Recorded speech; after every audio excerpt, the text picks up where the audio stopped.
Hey guys, Megan Ryan JC, Ryan James Gruppen. Today I've got a story about what happened to me a couple of days ago whilst I was asleep. You see, every now and then somebody out there, a vast majority of people out there, they wish to fly across to Peru and undergo in a ayahuasca ceremony. And one of the main things you will hear about these people who embark on such an ordeal is the fact that they'll be, well, bedbound for a couple of days, not throughout the entirety of the days, but they will be in a specific area throwing up because their body is purging itself because of the ayahuasca. The ayahuasca is pure and a lot of things are going to come up, right? And you'll also hear about them saying how they were seeing things just regurgitating from their mouth, ugly things, just hideous. I'd always wondered if I was going to throw up if I ever tried ayahuasca. But, well, luckily I won't need to do that at all.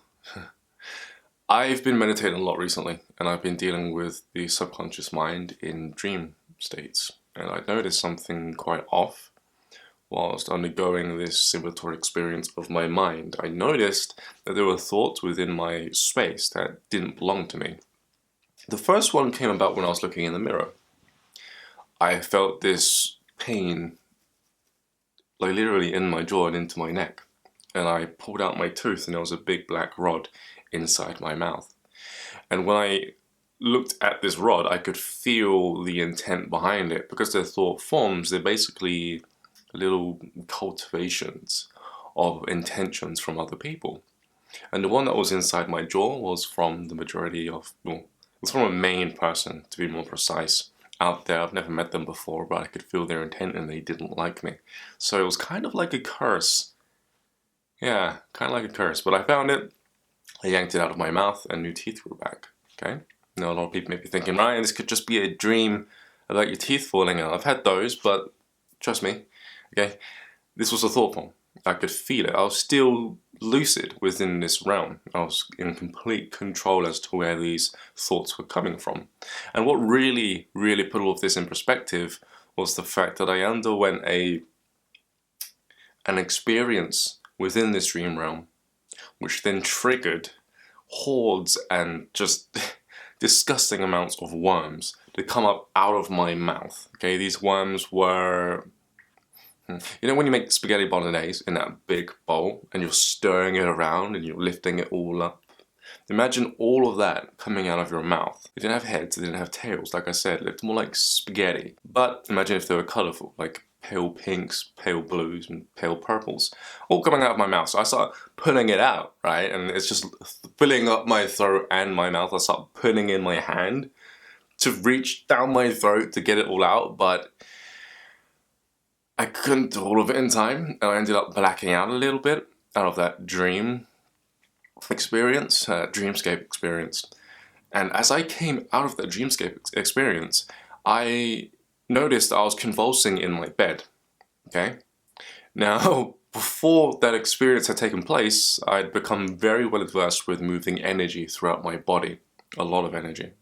Matter of fact, I can build energy within specific areas of my body and do certain hand sigils and bring it up and out of my head or up and out of the body, and I can literally project it to people. I've been really playing with telepathy in that sense.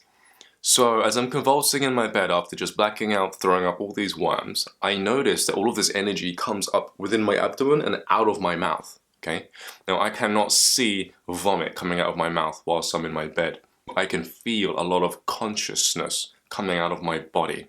And it's the same consciousness that resembled the worms within the dreamscape, you see. So I initially thought that I wouldn't be throwing up anything if I did ayahuasca. And although this experience was separate from the ayahuasca experience, this was just one done in my bed, I did too indeed experience similar results, as they too have also experienced while I was undergoing an ayahuasca ceremony. Only this time it was in the comfort of my own bed. So those are the things that make me know for a fact that these were thought forms I was throwing up. I must have kicked the hornet's nest whilst doing other energy practices, alongside the internal meditations whilst in my dreamscapes and identifying thought forms in that lucid state that obviously prompted such a response. After all this had been said and done, I felt much better. Matter of fact, I still feel very light. I feel as if something that was inside me, something really heavy, that had lived inside me for such a long period of time, that to the point where I didn't even notice it was there anymore. I just assumed that it was normal. But now I feel like that's missing, but I don't feel incomplete. I feel empty, refreshed, and much better, lighter, to say the least. So yeah, just something I wanted to tell you guys. You know, when you go inside of a dream, you're inside of a construct of your own mind, of your own thoughts.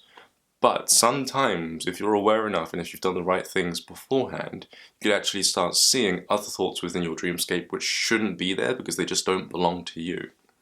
So I'm Ryan James Cropper, just something to think about. I got the worm disease, energetical thought form disease, from people who I'd met with in my past because I could track each thought form. And yeah, it was from a specific person, really. And the bar, again, that was outsourced. I could feel it outside, somewhere in another country. Some person just really didn't like me. It's made me more wary as to who I should let myself be around. And now that I know how to do it on purpose, I'm going to completely cleanse myself. More so. It's like a constant cleaning journey. I'm Ryan James Cropper. This has been Your Potential, and I'll speak to you pretty soon. Peace.